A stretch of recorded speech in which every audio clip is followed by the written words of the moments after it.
Noted.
Ouais.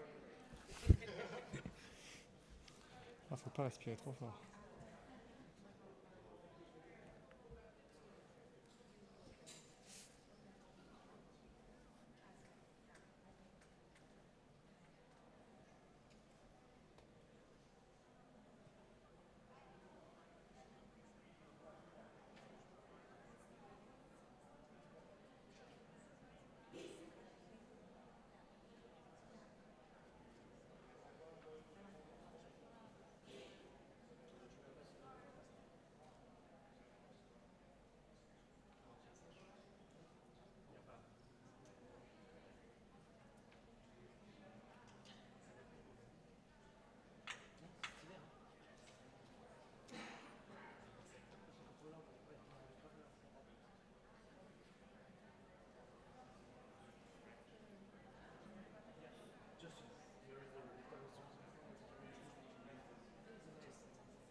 Hello, good morning everyone. Thanks for being here or online because this panel is also live streamed. There are people still coming in, but we will begin because we have only until 2 p.m. So let's begin. I'm Michel, I'm the Deputy Executive Director of UniFrance, and this is Claire Villemin, who is in charge of XR in our team. UniFrance is the organization in charge of promoting French cinema, TV, and XR worldwide.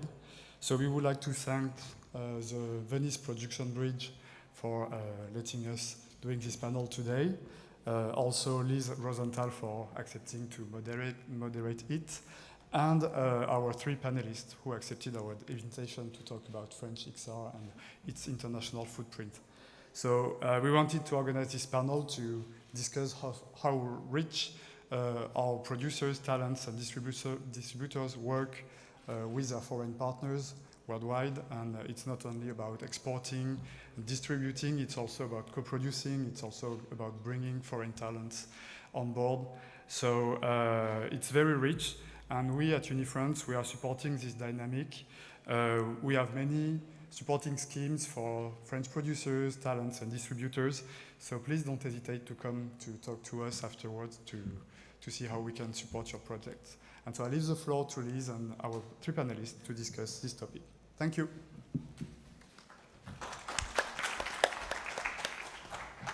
So hello everyone, thanks for joining. It's lunchtime, so we're very grateful that you chose to come here instead of lunch. So I'm Liz Rosenthal, I'm the co-curator of Venice VR Expanded, which is the official selection and competition of immersive content at the Venice Film Festival. I also, with my colleague Michel, we work together, are involved in selecting the projects for the gap financing market for VR. So I'm really happy to be doing this panel because every year in Venice we have had a huge representation of French projects, both in the selection and in the market. And from my experience, I've been in the immersive content and interactive creative field for a long while. France has always had the most incredibly vibrant scene. And at festivals around the world, and in Venice, of course, we always have an impressive range of projects that are in competition, that have won awards. So before I read out the list, I should introduce my panelists, though, because I'm joined by some incredible talent from France. I'm going to start with Antoine. Sorry, I was going to call you another French producer. There's so many Antoines. Yeah, he is. Antoine Cayrol from Atlas 5. He's worked on many international co-productions, which we're going to really focus on today. Catayoun Dibamer from Floréal Films. Again, most of your projects have actually been international collaborations. And Mathias Chelebourg, who is a director, creative, and also now has his own studio in France. And again, all of my panelists have had projects in Venice over the years, so we have a lot to talk about. So just this year, because I wanted to give out a shout out for the French projects, in our selection in Venice VR, we have 5 projects that are French. We have Starry Sand Beach, Le Bal de Paris, Bedlam, Goliath, which is Catayoun's project, and Glimpse. And then in the VPB, in the Venice Production Bridge Finance Market, we've got Empereur, Confidant, Blood Speaks, which again, as Catayoun is producing, Fight Back, and Night of the Wailing Stars. So we're going to look at financing opportunities and co-production, a little bit about distribution, and then exhibition collaborations as well in France. And also we're going to look at the aspect of international talent. So first, I think we should talk about, because France has got so many funding opportunities for projects, for French producers and then for other producers to co-produce with, I think we should sort of do a breakdown of what's available. So I'm going to start with Catayoun, actually. Maybe you can talk a bit about the state, the soft funding in terms of the government funds. Yes, so in France we have lots of opportunities, as Liz said. There is the public funding, the CNC. Then you have the regions. You can go to the regions depending on the work that you're doing. You have to spend in the region. Then you have the broadcasters. You have Arte. You have France Television, and what else? Help me here, Antoine. I think that's mostly that because you say national and territorial. So territorial, we have like on every region you can have money, then you can have money also on the city of the region. So, but basically that's what you say, national and territorial. And what are the regions that you've worked with? I think two regions that are really like giving a lot of money and support in the field will be Auvergne-Rhône-Alpes Cinema, which is the Lyon region, and Pictanovo, which is from the north. They're really supporting a lot XR. I'm sure the other will also. And what but about these Paris? Paris have a little grant from the city, Yeah. but the region don't really support XR yet because they have so many feature films to support that they're not so much open to XR right now. Hear us, Île-de-France. And Mathias, because you're a creator as well, because my other panelists are producers, is there anything else in terms of creators that's different to that from other art funds? Well, I guess from a creative point of view, one of the major points in France is that we have very, very talented schools that are that took in XR very early on. So we had a pool of talents, developers, like people who, even in animation department from famous school in France like Les Gobelins or some other private school, people got interested in real-time engine and VR very early on. So you had a situation where French talent was very attractive for abroad production companies, and I think that's a real strong suit of France. Yes, right, very, very good point. So schools like Gobelin or? Yes, Gobelin, Superinfocom, Rubica, all the schools got in very soon. Yeah, very and early. I think, I guess you've got sort of technology funds as well that some of the creative producers are using? Yeah, you have also another grant that is specific on techs, on technology. And I will just want to circle back on what we said before on all the grants. Basically, there is a system when you have the development grant and the production fund. And development grant is really important because thanks to that, we can prototype and then we can show the prototype worldwide and then gather international partner. And I think the development grant is something that really works well in France. And I think that's one of the reasons why we are producing so much. It's because in comparison to other countries that come with a pitch deck and a little prototype that they invest themselves, we can get like 100K to really do a proper prototype and then to gather international partner.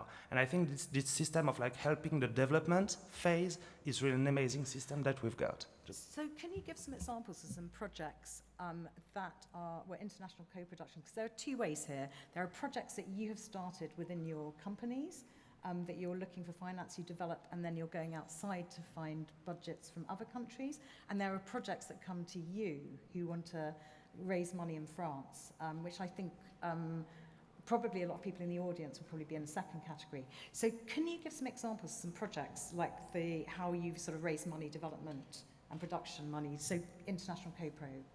And maybe shall I start, Kathleen? Yeah. So normally what we do, so co-production, it's a puzzle. This is what I always say. You have to find the best puzzle, the pieces, to really make it happen.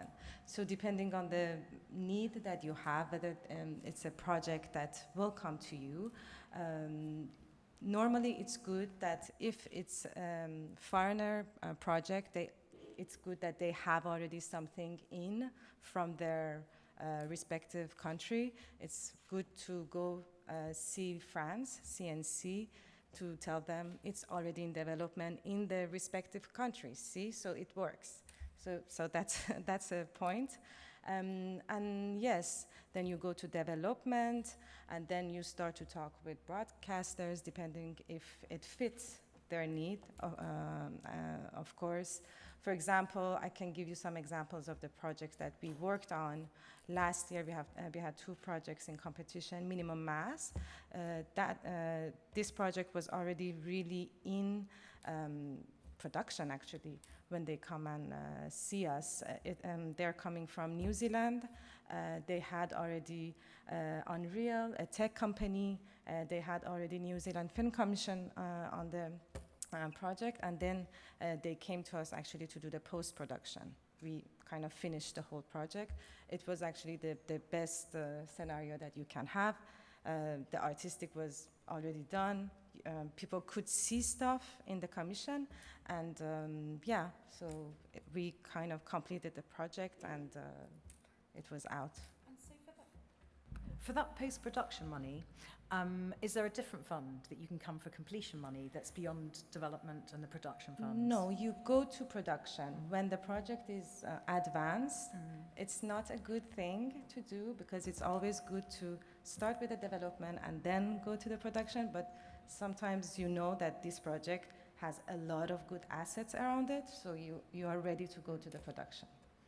And so, Mathias, have you got some examples of projects you've worked on? Yes, I think there's a vast variety of ways you can work with a broad money or a broad companies, I guess. If I take, for example, the case of what I did for the BBC, like the Doctor Who interactive episode, The Runaway, this was all about skills. Like I think the BBC at some point wanted to try working with French studio because they recognized that French studios, like Passion Picture, had some kind of a tremendous skills in VR and XR. So they really spent the money in France just because they knew they would have a great project, and probably for even less than some of the major like post-production studios in house in London. So that's a way, I think.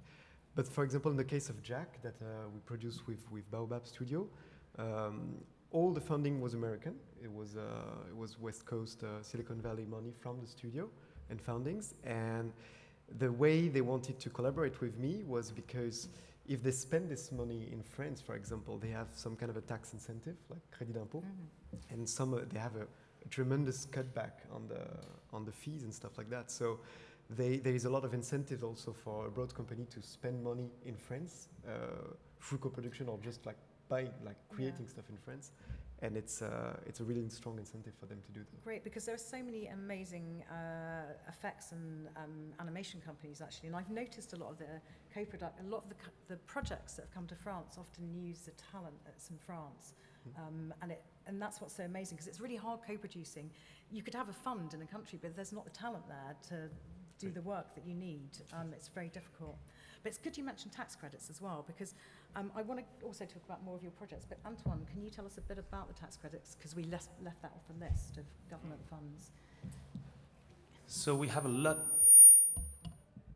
of amazing things in the French funding, a lot, and I can do that for hours. But we don't have a tax credit for VR, which is a pain point that we're all trying to lobbying the government to open that.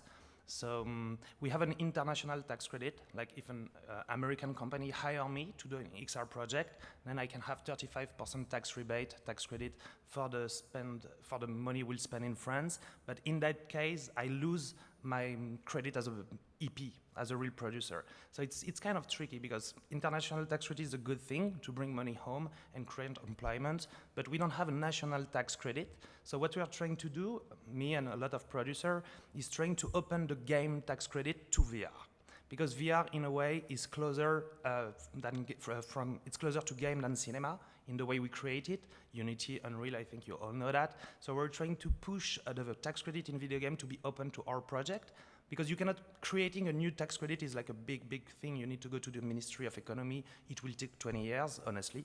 So opening the video game tax credit will be the way to have a national tax credit. So right now, it's one of the pain points that we have. What I'm doing right now a lot is like collaborating with the UK. UK have a tax rebate between 25 and 30%. That is okay for every European spending. So it's kind of crazy because I don't have my own tax credit, so I hire a UK company that have tax credit in my country. That's something fun and one of the joy of co-production. Which is amazing. That's the one thing the UK does have. I can say that because I'm from London. And Brexit didn't change that because it's the economical European EECA. Yeah. So. Exactly. So let's go back to some of the projects though, because you've got a huge roster of projects that you've built finance up across different borders. Do you want to give some examples of those? And maybe without the example to circle back on what you say, it's true like the first year, a lot of project was like me and my team and my producer and my co-founder, blah, blah, blah, but I'm here, so me looking for a project and then convincing people to finance that in France. So the first year it was like, oh, I found an amazing prototype of Gloomy Eyes, of Battlescar. Oh, guys, I can find money for you in France. And they were like, are you serious? They give money for that? And I'm like, yes. And then a lot of people like UniFrance and a lot of partners organize panel like this and keynote, and people discover that there was possibility to gather French money for XR project, and something that really differentiates us from a lot of other funds, like in Swiss, in Danish, in a lot of funds, they're asking the director or the writer to be from the country. So you need to have national anchor as a citizen, and somebody need to be involved, or you need to do something about your country. In France, it's totally different. You need to spend 75% of the money in France. That's the only rule. You have a French producer, you spend in France, that's create employment, that's okay. And then, like, country all over the world discover that it was so simple. It's not so simple. You need to build a pipeline with different studios, like in France and abroad. But like if you're an Argentinian director, you can still apply for French funding if you have a French co-producer. And that's something that when a lot of countries discover that, and maybe some of you will discover that today, then you can apply for French funding to a French producer. And that's really something that I think make that we have a great international footprint, because then we can create a lot with other countries kind of easily because they don't have to be French. Yes, that's incredibly rare, because I know in the UK they have a point system, which is very, very difficult to fulfill to be a UK project. And we have that in feature film, but not in XR. Yeah. Very interesting.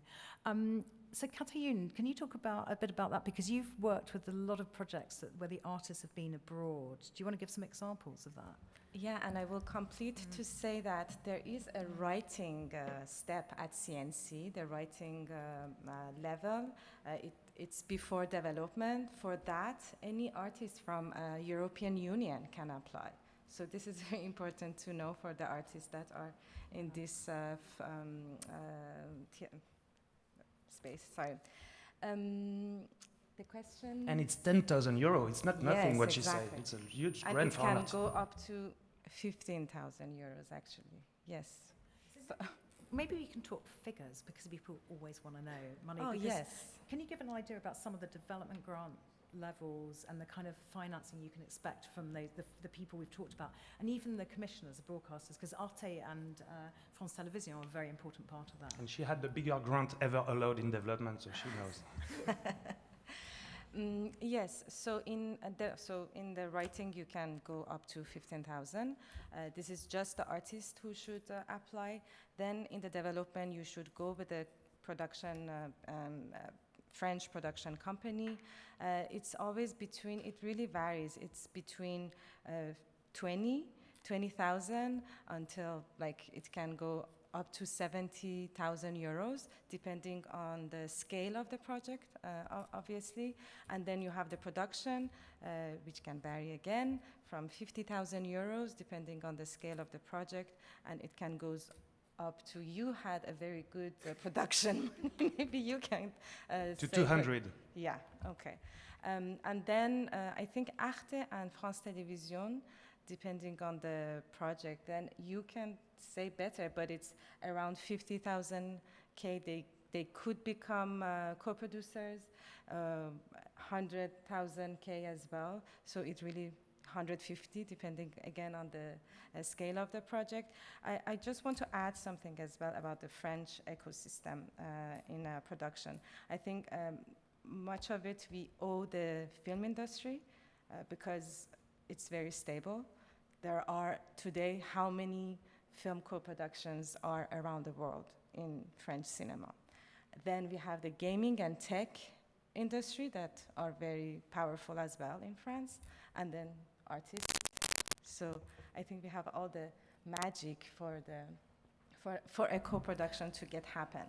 And what we do as co-producers actually, when we work with BFI, when we British Film Institute, when we work with Danish Film Institute, these are all countries who have funds, they want to fund projects, but we are always telling them, go and sit down with CNC, look what are they doing. You know, we are kind of giving CNC as a model, or the economic model for the film industry, that it's working.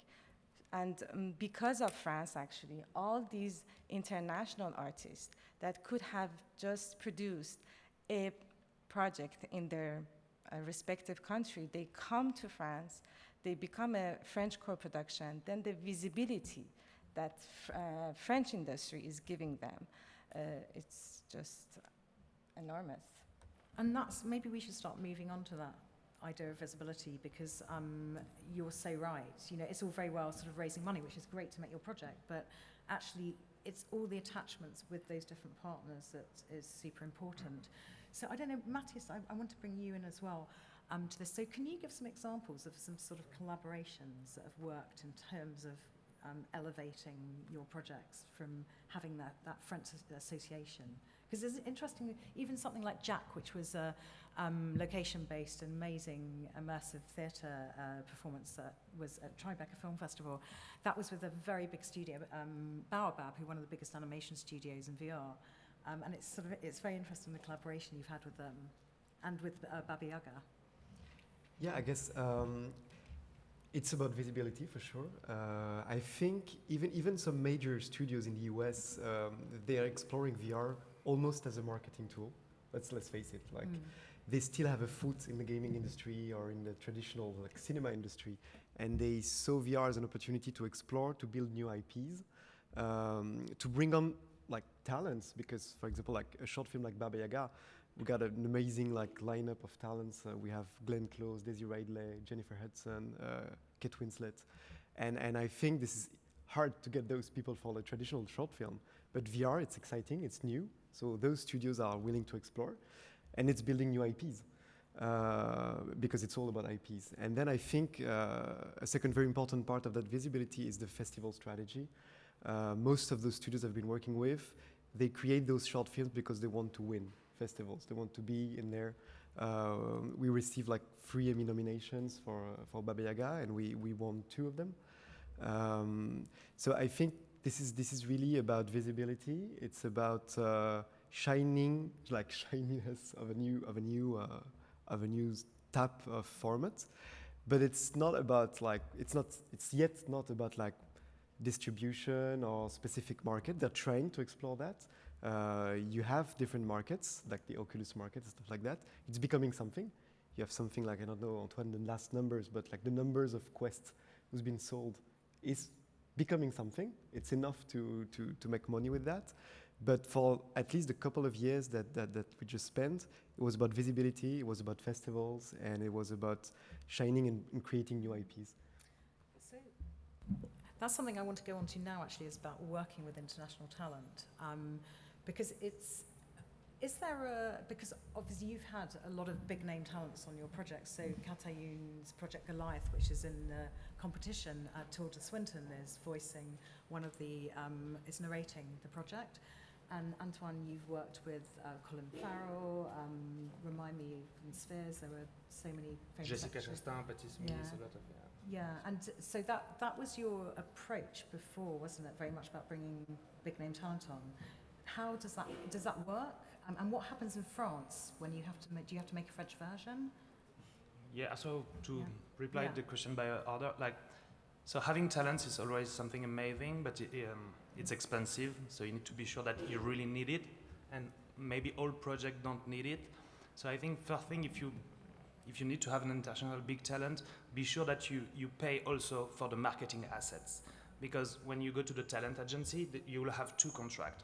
One for like working on the voiceover, 2 days of work, that's it. That's not really expensive, even for a big name. But then if you do only that and you cannot use the name, what's the point of having Jessica Chastain if you cannot use the name? So then you have another contract to use the name, and then you put on the contract, I want 5 tweets, I want 2 Facebook posts, I want 1 interview, I want photography, and that's what cost, and that's what make it efficient. On some project, on other project, because we need to think also about the target of what we are doing.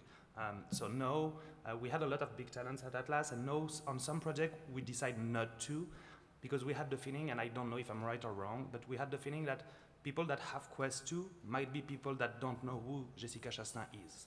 And so maybe we had the feeling that instead of putting this amount of dollars into a talent, we're trying right now to do more like TikTok campaign, YouTube campaign. Like since a few weeks, you can do ads into the Oculus Store that you cannot do before. So we're trying to go that way a little bit. Of course, the best, and what Catherine said, is like, do both. And she's right. If you have the money, do both. But usually we don't have the money to do both. And because having a big name, for me, it's like a marketing budget on my budget. You know, like because the 2 days of work are not really expensive, as I just told. So you need to be smart on where to put the money on the marketing and how to grow your audience. Nobody knows right now because it's pretty new for everybody, XR. So that's what we are trying to do right now. Thank you. So, Kathleen, you've got a different approach. I mean, it's interesting because you announced Tilda Swinton the other day and got amazing press. Yeah, and I think this, again, we are kind of copying that from the film industry. Why not? Why there is a talent. We knew that she's interested in technology and VR. We knew that she was interested in the mental health subject matter. And yeah, and she accepted. So I think artistically for us was very important that somebody who's taking the voice of this project has very good connections about the subject matter that we are working on. And yes, of course, I think you have to be prepared. You have to have a partner to pay just for the talent. And yeah, you have to get prepared because these things can give you visibility, but they can be very, very expensive.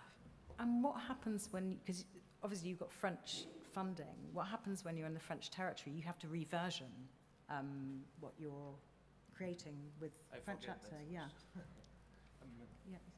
Have you got some experience of that? Yes, yes. Actually, anything you do, whether you have to dub it in French or you have to have a French version. Then you can choose to be cheap and do subtitle, which is not expensive. And doesn't work But so we're well proud, in and VR. doesn't work, but we're proud of doing our French version, so we're trying also to usually dub it with people that are famous in our country. I can give the name, but you will surely not know them, but yeah, dub it is better. Maybe they will. Taharaim, Yeah. for example. Then you can quote what films he was in. He was in Gloomy Eyes. Yeah. Yeah. But no, but what he's known for, what are his projects? No, you don't know. The Looming Call you Tower. out. The Looming Tower will be an Yeah. international project. So. Yeah, great. There's an interesting example though with Gloomy Eyes because that was a co-production that you ended up, was it US, French, and also you brought on board Argentina. Argentina, and that's where it originated And, from, but Taiwan. That's a very interesting Taiwan. story, wasn't it? The reversioning, because how many versions did you make of the So I think it's project? important, in fact, to target an audience, and as Liz just mentioned, and you all know that, subtitles don't really work in VR, it's kind of boring and you don't want to follow.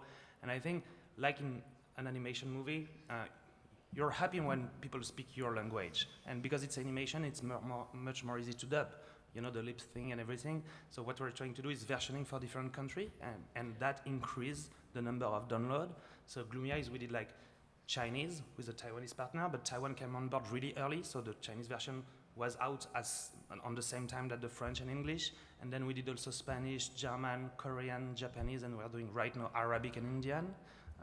Because even if the market is not big, and we all know that, making 20 sales or making 2,000 sales is not the same, and 2,000 sales per country begin to be something. I know for our friend from the feature film behind there, it's a ridiculous number, but when you add that for XR, it begins to make sense a little bit and to grow an audience. So yeah, I think versioning is a great thing to do, and it's cost efficient because as for animation, I mean, if you're doing live action, it might be different, but for animation, it's you're not taking a big AAA casting in every country, just an actor, a dubbing studio, something that will cost you 2,000 euros to do. That's kind of worth it because then you'll do 2,000 sales on year one, and VR it's continue to expand, and your project will be on the store for a lot of years. So, which know how many? I think that's a win-win to do. Great. So I think we should talk a little bit about distribution now and just the opportunities in France there, because you also have a very vibrant exhibition festival, LBE, and sort of network of different venues around France. So does anybody want to start talking about that, about distribution opportunities? So, because Antoine, you started distributing, haven't you? Yeah, we're just opening a distribution company. We announced that today, in fact, at 6 p.m. That's a press release. But we've started a few months ago. And I think, because a lot of producers, and I know I'm one of them, and I was with a Danish producer this morning, and he's the same. We produce, and we're so passionate about what we do that as soon as it's over, we want to jump on the next project. What is my next adventure? I want to produce. We love what we do. And sometimes a lot of great projects are like not even released. Like people, you know, the lucky people that we are, we watch that in festival, but that it's nowhere. So I think it's important right now to focus a little bit on distribution. One French player called Diversion is doing that really well. I'm coming to compete with him a little bit, and which is good for the market. More player, more market, more offer. And I think distribution is important. And something also great is even for that we have grants in France. And in fact, this one are really given by UniFrance, the one hosted this panel, and they give us grants, too small, go bigger, for us to export the project and try to reach audience all over the world. And that's something important. Yeah. So let's talk a little bit about how you can launch though in France, because in terms of like collaborating, because you've got different festivals that are in France, so we can talk a bit about that. You've got great venues. For example, we're showing in Venice VR. We have satellite network partners around the world who are showing the selection in their venues in real life, which is very exciting. And we have one in Paris. It's the Saint-Quatre, which is the north of Paris, and one in Grenoble. So can you talk a bit about how it works when you're launching your project? Like where you'll start? Would you start in the festival strategy, where you'll go afterwards, how it all works? So we usually, as a production company, we usually keep the project for a year and we distribute it ourselves because we know that we want to just hit the big premieres and we want to just be on this case. For us, a grand premiere, it's always very important. For example, Venice Film Festival, or Tribeca Film Festival, or Sundance Film Festival. After these festivals, you are sure that you will have a year festival circuit around. But then for the first year, you will go for the bigger festivals. In France, we usually we do a lot of animation. So Annecy is the festival that we go to. And then we sit down and talk with people like Antoine to see how can we distribute the project after a year long, because it's a lot of work for a producer to distribute. Do you want, please, yeah. Well, I think I might contradict you a little bit. I think France is a great starting ground for projects. But I've been in this position for the past years where you do those amazing projects, you're publicly founded and you are strong, and then the project simply disappear because there is not such a strong distribution market. And that's why all the producers must have this thinking about like, how do I distribute? And I think it was really a bummer, like how the disconnection between how good we were for producing and creating and how bad we were for distributing. And I've been in a position where most of my work was created in France and played all over the world but France. And this is really a fact. I think also there's something important to mention, because there might be people from cinema here, is that there's two ways of distributing VR. And one of the strong way is what we call location-based entertainment, which is bringing an element of scenography and installation to the world of VR. And very often producers from film backgrounds, for example, were not that strong to kind of like bring a piece that is location-based, because they didn't have this network. They had a movie network. They had a traditional distribution network. So they had to learn and build this stuff step by step. And I think we're getting in a position where people like Atlas are starting to think about that when we have players like Diversion. But it's like, I think in terms of production, we are very advanced. In terms of distribution, it's only just starting right now. But I think that's general in VR, yes. Because, and obviously when we're talking about VR, we're talking about all formats. So we're ranging from things that have no interactivity, that could be 360 video, or they could be spatial VR that has no interactivity, to really complex multiplayer projects that involve set design and actors in real life setting, and then projects that are virtual, that are multiplayer in virtual worlds. So there's all sorts of formats, and this is the problem I think about VR, is it's not like film where you have a very, very clear distribution delivery system. You know how you deliver film, you know what platforms it is. We're talking about many different formats. So when that comes to that, it's hard when you're in, especially over the last 18 months, because the location base has been so important for VR, and obviously all the venues around the world have closed. And that was a place where people got a taste for VR. But in But in France, you've got, I mean, there are sort of interesting arts and festivals across different, there's places like Arles, or you have theatre festivals. But I think your point is totally correct. I think the problem is that there are so many different people needed when you're doing a complex interactive location-based piece. You need to understand about set design and real-time performance and touring. And that's a very different, it's actually to understand touring, which is performing arts. Yeah. But I think in France there's a lot of possibilities because you have such amazing subsidy for culture across, whether it's for venues and that kind of network. I don't know. Yeah, but I think everything rely a little bit on what Mathias say, and I couldn't agree more. Is like, and we are not lazy, but sometimes because it's public money and nobody invests their own money, the urge to distribute, the urge to make money sometimes is a little less present in the French co-producer. And if you're looking for a French co-producer, be sure to be really exigent on the fact that you want to keep money for marketing, you want the piece to be seen, because a lot of producers, we're really spoiled as French producer. We can have the money, we can produce much more than a lot of country, and a lot of time we're more like, oh, it's done, I'm happy, I love my project, I move to the next one because I love my job. And then nobody even tried to make money because we don't need to. We put usually not our money. I think that's how we produce in France, and a lot in Europe for the feature film are the same philosophy, and that's why sometimes we don't have enough visibility. I think Mathias is right, and that's also why sometimes, even for us as French, it's amazing to have an international partner because he will push us to have exhibition. And I think the more partner you have, and I think that was one of your thing in mind, is like the more partner you have, the more visibility you'll have. I did, again, the project Gloomy Eyes, and the Argentinian partner, they put it everywhere in Argentina, in the mall, they were doing LB, like, of course, the money that we, like, maybe we make 3,000 euro, okay. But it's not only money, it's like visibility, credibility for the next one, and for them also in their country. So I think it's really important to rely maybe sometime on that, on the other partner.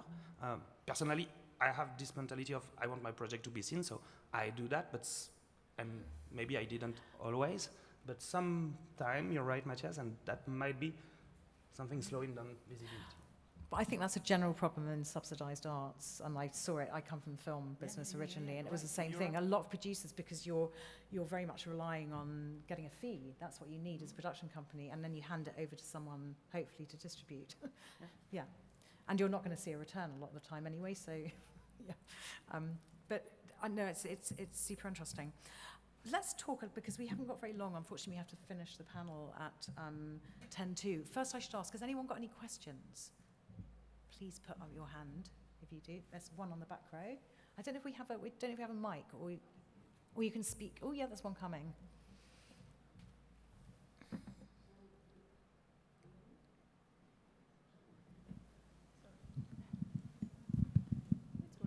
Okay.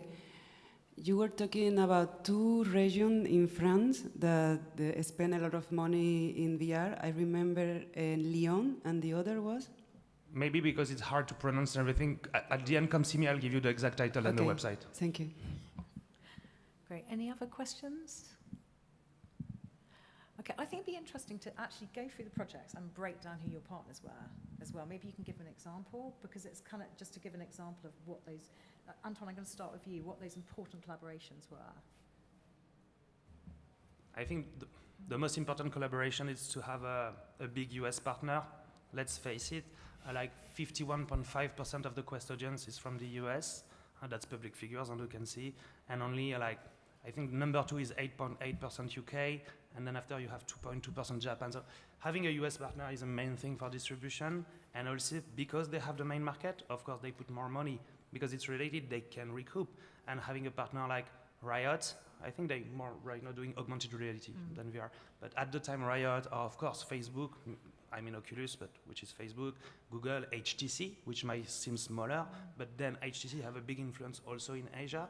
So I think having a US partner is a big thing, and I will drop the ball to my friend Mathias. Well, I guess this is what you said. I might circle back on another subject. Is I've been spending most of my energy kind of sheltering the talents. Because I think what we're doing in VR is not video gaming anymore. It's not cinema anymore. So it's requiring unique skills.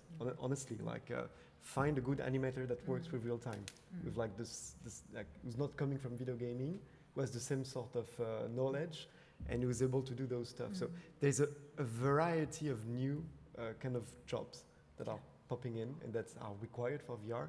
And I've been really, my main partners, I think, is this network of people that I can rely on and build the stuff on. And this is becoming something very specific. Like, I think if the pipeline would stop for 6 months, we would not be able to create VR in 6 months because all those talents would spread away. So I think the partners is also the studios who are able to build the stuff. And in France, we have tremendous good studios. It's typical like the producer answer, US money, and the artist answer. The artist. Kata, you? Yes, US money, Asia, if it does work with your project, and then Europe, Danish Film Institute, if you are doing a co-production with Denmark. I think British Film Institute, if you're working with, England, Denmark, and that's the soft Canada. money. We haven't mentioned. There's a lot of collaboration between Canada and France. When I've looked at the projects that are financed, that's a very good route, isn't it? Yeah, but that's soft money. Bringing in partnerships. So you're talking about a lot of the projects. I mean, Goliath, for example. Can you give a breakdown of the finances on that? That would be useful. The project started at Biennale College 4 years ago. That's hard to. So in the Biennale, we have a development program as well that you can apply to. But that's no money. We came here for expertise. Then the project was selected as part of Creative XR incubator in London. They give development money to do a vertical slice or a prototype. It's a prototype. Yeah. And then you have Creative XR, but these are all selective. Like, you have to be chosen. You have to submit, and then you have to be chosen. Creative XR in production. Then we had Oculus at the same time, who came as like a major partner. Then BFI. BFI was not a very, in general, BFI, they treat you as a film, so it's a very long and difficult way to have BFI. And then CNC, they didn't give us the production money. And what else? That's about it. And then there was some NGO money, I think. So NGO for mental health. But actually, this is now the project has just started for us. This is when the project is out. This is when you can go and really pitch it. So we have 3 angles with Goliath. We have the gaming community theme. We have the mental health, and then XR. So we are going to work with all these centers, for example, a center for mental health. We want to go to the universities. We want to get connected in that kind of sphere. Then we want to go to the tech and game industry, and we want to get close, have LBE kind of exhibitions. So, I mean, once the project is done, this is when the work is going to start, because you have to kind of prepare themes around it, and you have to kind of introduce it to be able to have talks or exhibitions. And that requires partners. Exactly. Yeah. And if I may a little thing that I know it's not a debate if you agree, it's like, I think there is a lot of possibility of co-production, subsidiaries, of course, US private money, which you might have on one project, but not on a lot, of course. I think you need to have a broadcaster. But a broadcaster in VR is really wide. It's not only the old school broadcaster. So, of course, you have the old school broadcaster, BBC, Sky, Arte, France Télévisions, SBS, ZDF. These people are doing VR. It's not thing that they're doing a lot, but they're doing a few projects every year. And I think that's something important to target. If you're not having them, or if not fitting your content, maybe like some museum that have a filial, that have museum, like a museum group that have a few museum, or maybe a mall chain, you need some private money of people that will be invest to find an audience. I think that's really important, not to do a project with only public money. Sometimes you will have to, and I do that also sometimes, but it's good to have a broadcaster partner, someone that will help to show the project outside the world. Great. So I know we've got to wrap up now, but can you say how long you were in Venice for? Because I'm sure people want to meet you. So how long are you here for? I'm leaving Monday morning, and I have time to meet. I will be there around on Sunday if you want to meet. Mathias? Yeah, me the same. I'm leaving in the Monday evening. Great. And Katayun? I leave tomorrow morning. But I'm Too there short. all afternoon if you want to come to talk. Great. So you can jump on Katayun, and Mathias and I will be there tomorrow. So thanks everyone for listening, and I hope you have a great market. And thanks to the panelists. Say something about the cocktail. Oh, no.